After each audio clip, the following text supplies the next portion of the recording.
ವಿಭುವನ ಸಂಕಷ್ಟ ಚತುರ್ಥಿ 2026 ಜೂನ್ 3 ಅಥವಾ 4 ನಿಖರ ದಿನಾಂಕ, ಚಂದ್ರೋದಯ ಸಮಯ ಮತ್ತು ಪೂಜಾ ವಿಧಿ ಇಲ್ಲಿದೆ. ವಿಭುವನ ಸಂಕಷ್ಟಿ ಚತುರ್ಥಿಯು ಹಿಂದೂ ಸಂಪ್ರದಾಯದಲ್ಲಿ ಅತ್ಯಂತ ಪ್ರಮುಖ ಸಂಕಷ್ಟಿ ಚತುರ್ಥಿ ಆಚರಣೆಗಳಲ್ಲಿ ಒಂದು. ಈ ವಿಶೇಷ ಚತುರ್ಥಿಯು ಪ್ರತಿ 3 ವರ್ಷಗಳಿಗೊಮ್ಮೆ ಬರುತ್ತದೆ.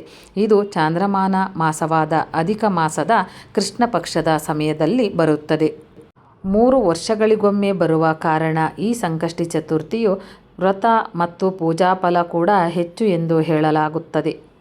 ವಿಭುವನ ಸಂಕಷ್ಟ ಚತುರ್ಥಿ 2026 ದಿನಾಂಕ ಮತ್ತು ಸಮಯ. ಈ ವರ್ಷ ವಿಭುವನ ಸಂಕಷ್ಟ ಚತುರ್ಥಿಯು ನಿಖರವಾದ ದಿನಾಂಕದ ಬಗ್ಗೆ ಭಕ್ತರಲ್ಲಿ ಕೆಲವು ಗೊಂದಲ ಮನೆ ಮಾಡಿದೆ.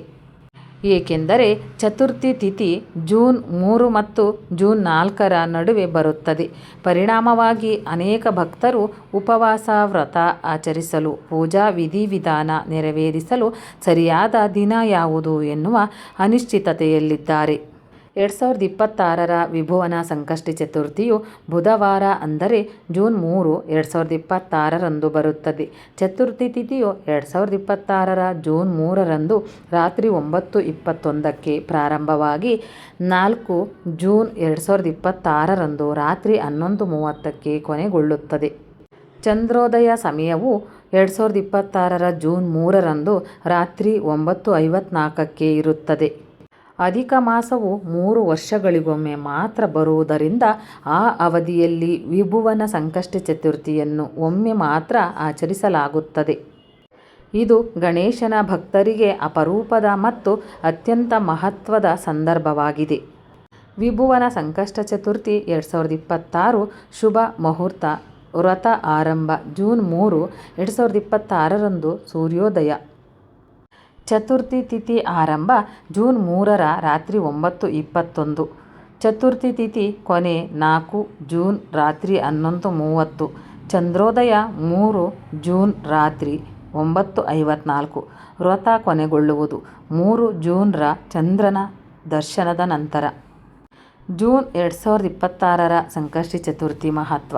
ಈ ದಿನವು ವಿಘ್ನ ನಿವಾರಕ ಮತ್ತು ಬುದ್ಧಿವಂತಿಕೆ, ಯಶಸ್ಸು ಮತ್ತು ಸಮೃದ್ಧಿಗೆ ಸಂಬಂಧಿಸಿದ ದೇವತೆಯಾದ ಗಣೇಶನ ಆರಾಧನೆಗೆ ಸಮರ್ಪಿತವಾಗಿದೆ. ಈ ದಿನ ಭಕ್ತರು ಕಟ್ಟುನಿಟ್ಟಿನ ಉಪವಾಸವನ್ನು ಆಚರಿಸುತ್ತಾರೆ. ತಮ್ಮ ಮನಸ್ಸಿನ ಆಸೆ ಆಕಾಂಕ್ಷೆಗಳನ್ನು ಈಡೇರಿಸುವಂತೆ ಕೋರಿ ವಿಶೇಷ ಪ್ರಾರ್ಥನೆಗಳನ್ನು ಮಾಡುತ್ತಾರೆ. ಹಿಂದೂ ನಂಬಿಕೆಗಳ ಪ್ರಕಾರ ಈ ದಿನದಂದು ಗಣಪತಿಯನ್ನು ಪೂಜಿಸುವುದರಿಂದ ಕಷ್ಟಗಳು ದೂರವಾಗುತ್ತವೆ, ಮನಸ್ಸಿಗೆ ಶಾಂತಿ ಸಿಗುತ್ತದೆ, ಸಂತೋಷ ಮತ್ತು ಸಮೃದ್ಧಿಯ ಹಾದಿ ಸುಗಮವಾಗುತ್ತದೆ.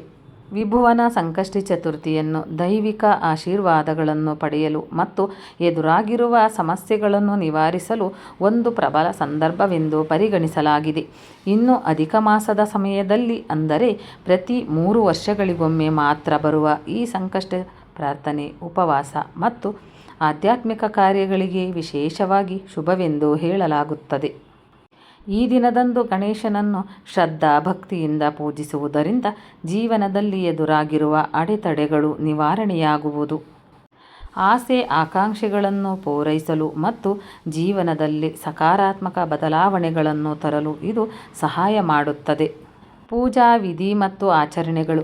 ಈ ಶುಭ ದಿನದಂದು ಭಕ್ತರು ಬೇಗನೆ ಎದ್ದು ಸ್ನಾನ ಮಾಡಿ ಸಂಕಷ್ಟಿ ಉಪವಾಸವನ್ನು ಆಚರಿಸುವ ಸಂಕಲ್ಪ ಮಾಡುತ್ತಾರೆ. ಗಣೇಶನಿಗೆ ಗರಿಕೆ, ಹುಲ್ಲು, ಮೋದಕ, ಹಣ್ಣುಗಳು ಮತ್ತು ಸಿಹಿ ತಿಂಡಿಗಳು ಸೇರಿದಂತೆ ವಿಶೇಷ ನೈವೇದ್ಯಗಳನ್ನು ಅರ್ಪಿಸಲಾಗುತ್ತದೆ. ಭಕ್ತರು ಗಣೇಶ ಮಂತ್ರಗಳನ್ನು ಪಠಿಸುತ್ತಾರೆ, ಪ್ರಾರ್ಥನೆಗಳನ್ನು ಮಾಡುತ್ತಾರೆ. ಉಪವಾಸ ಮುಕ್ತಾಯ. ಚಂದ್ರೋದಯದ ನಂತರವೇ ಉಪವಾಸವು ಮುಕ್ತಾಯಗೊಳ್ಳುತ್ತದೆ.